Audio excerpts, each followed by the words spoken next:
Pompeii did not begin as a city waiting to die.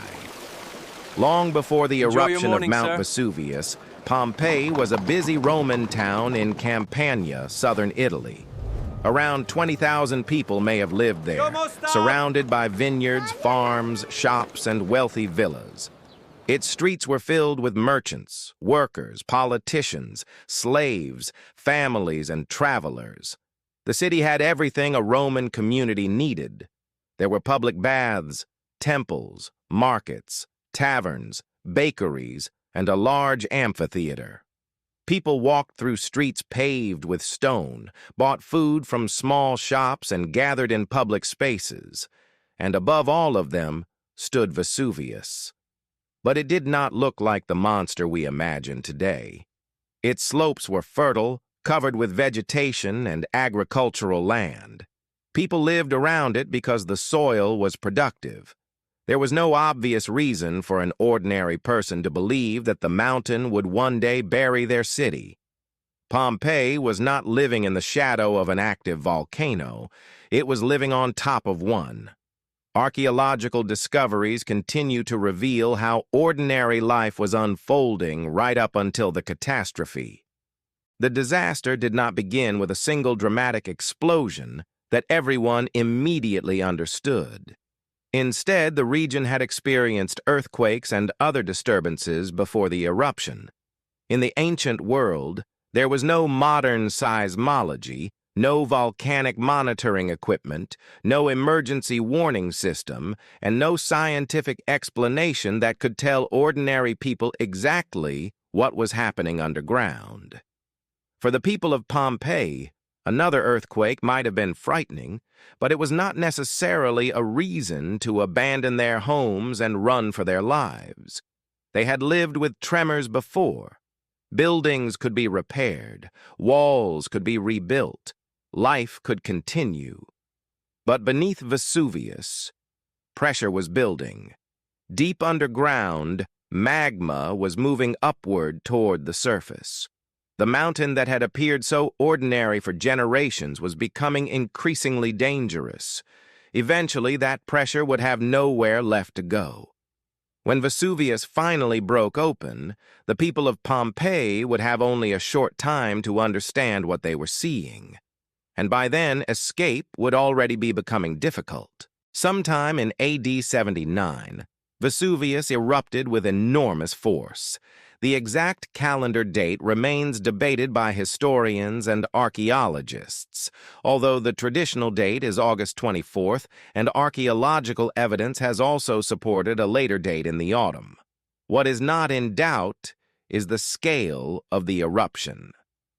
A gigantic column of volcanic material rose above the mountain and climbed high into the atmosphere. Pliny the Younger, watching the eruption from across the Bay of Naples, later described the enormous cloud as resembling a pine tree with a tall trunk and a spreading crown. For the people of Pompeii, the sky began to change.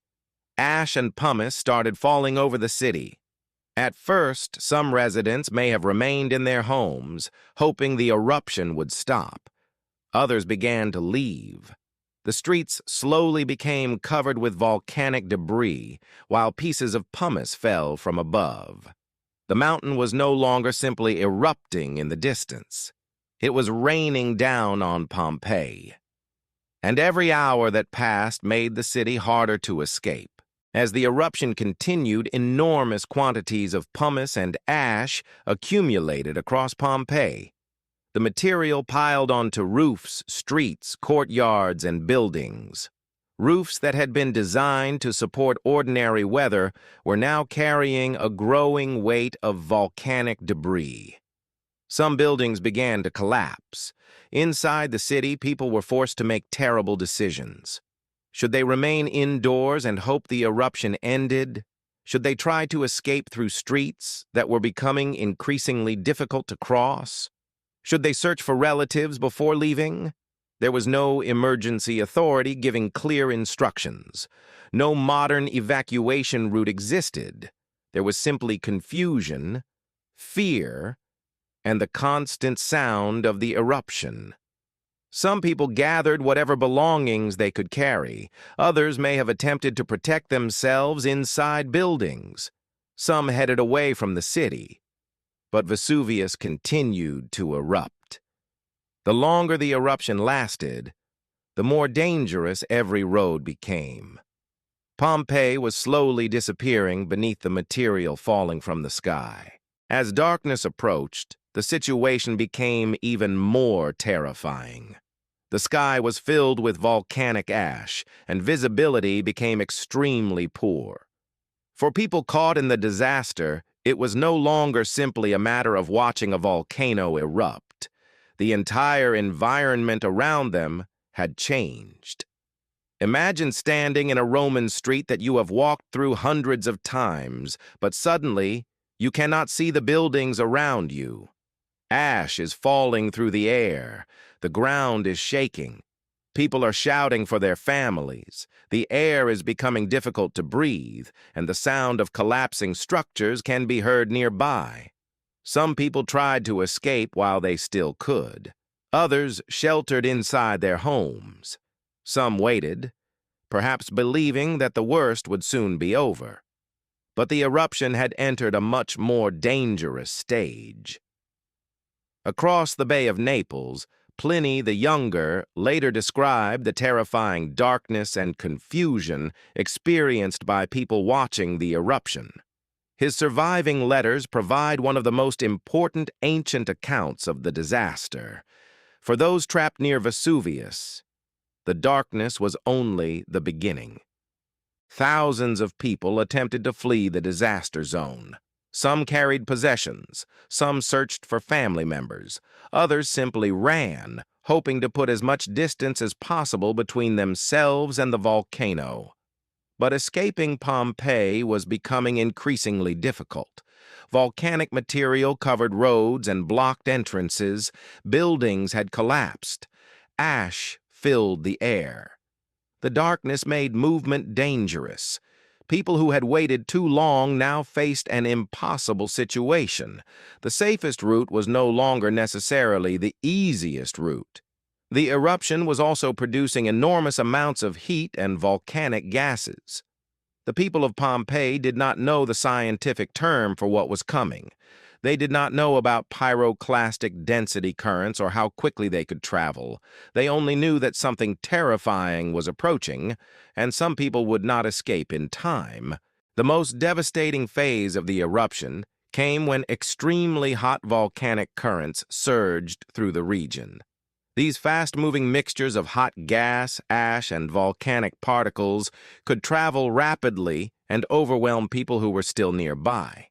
For those caught directly in their path, there was little opportunity to react. The volcanic material entered buildings and filled streets. People who had survived the earlier stages of the eruption were suddenly exposed to a far more deadly environment. The city that had once been full of voices became silent. Homes were buried, shops disappeared, streets vanished beneath layers of volcanic deposits. The people who had lived ordinary lives only hours earlier were now trapped beneath the material of Vesuvius. Pompeii had not been destroyed by a single moment. It had been transformed through a series of increasingly deadly stages. And when the eruption finally ended, an entire Roman city had been buried. While Pompeii was being destroyed, another remarkable story was unfolding across the Bay of Naples. Pliny the Elder, a Roman author and commander of the fleet at Misenum, saw the enormous eruption. He wanted to observe the phenomenon, but he also received requests for help from people affected by the disaster. He ordered ships toward the danger. According to the account later written by his nephew, Pliny eventually reached the area around Stabiae. He attempted to help people escape and continued observing the strange and terrifying conditions around him. But the volcanic environment became increasingly dangerous. Pliny the Elder died during the disaster. His nephew, Pliny the Younger, survived and later wrote letters describing what he had witnessed. Those letters became extraordinarily valuable because they preserved one of the earliest detailed eyewitness accounts of a major volcanic eruption. Without those accounts, our understanding of the disaster would be very different. After Vesuvius stopped erupting, Pompeii was no longer a functioning city. It had been buried beneath layers of volcanic material. The people who survived had little reason to return permanently. The disaster had destroyed homes, businesses, public buildings, and much of the city's infrastructure. Over time, the location became less important to the wider world. Generations passed, then centuries passed. The Roman Empire itself eventually disappeared. Languages changed. Kingdoms rose and fell. People who had never heard the name Pompeii lived their entire lives while the ancient city remained hidden beneath the ground. But underneath that volcanic layer, something extraordinary was happening. The same material that had destroyed Pompeii was also protecting it. Paintings remained on walls. Objects remained inside houses. Food was preserved in some locations. Graffiti remained on buildings. The streets of the ancient city were waiting underground. Centuries later, Pompeii began to emerge again. Excavations in the 18th century revealed an extraordinary Roman city preserved beneath volcanic deposits. Archaeologists and treasure hunters discovered buildings, sculptures, paintings, streets, shops, and countless objects belonging to people who had lived almost 2,000 years earlier. But perhaps the most disturbing discoveries were the human remains. In some areas, the volcanic deposits had hardened around bodies. As the bodies eventually decomposed, they left cavities behind. In the 19th century, archaeologist Giuseppe Fiorelli developed a technique that allowed excavators to fill some of these cavities with plaster. The result was a cast showing the shape and position of a person at the moment the surrounding material buried them. Suddenly, Pompeii was no longer just an archaeological site. It became deeply personal.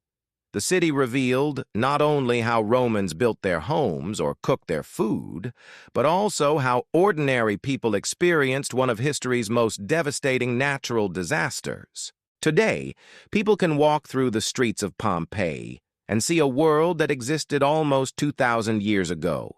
They can enter houses, walk past ancient shops, examine paintings, and see roads marked by the footsteps of people who lived during the Roman period. And Mount Vesuvius is still there. The same mountain that destroyed Pompeii remains part of the landscape. But perhaps the most remarkable thing about Pompeii is not the volcano itself. It is the ordinary life preserved beneath the disaster. A bakery was left behind, a house was left behind, a street was left behind. Pompeii's story is often told as the story of a volcano. But the real story is about people. People who woke up expecting an ordinary day. People who went to work. People who prepared food. People who visited shops. People who cared for their families. People who had plans for the future. They did not know that their city was about to become a historical time capsule. The eruption of Vesuvius transformed Pompeii from a living Roman town into one of the world's most extraordinary archaeological sites. Nearly 2,000 years later, the streets still tell fragments of the story. The mountain is still standing, the streets are still there, and the evidence left behind continues to remind us of something terrifying about history. Sometimes the people living through a historical event have absolutely no idea that they are living through history. For the people of Pompeii, it was simply the day their world ended.